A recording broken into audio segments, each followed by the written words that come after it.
अच्छा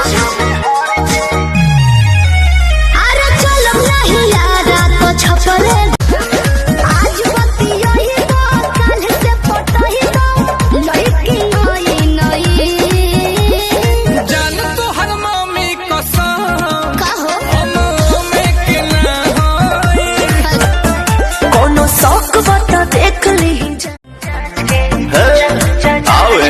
अरे हम होई दीवाना गली काच के, अरे आ जइहे 5 के चल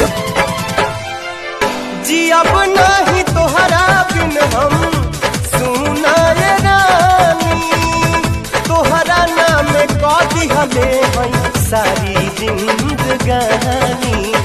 हमारे साथ दुश्मनी की बाजी खेलिएगा तो हाथ में पत्ता स्ट्रांग रखिएगा, स्ट्रांग।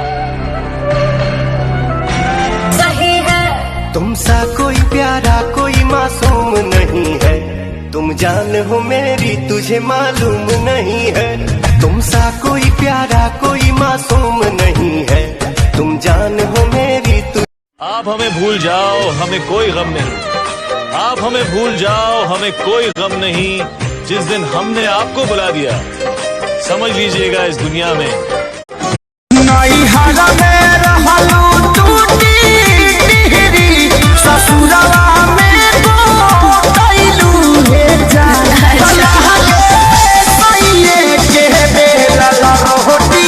जिधर तेरी पहचान है ना छोटे, उधर मेरा नाम ही काफी है।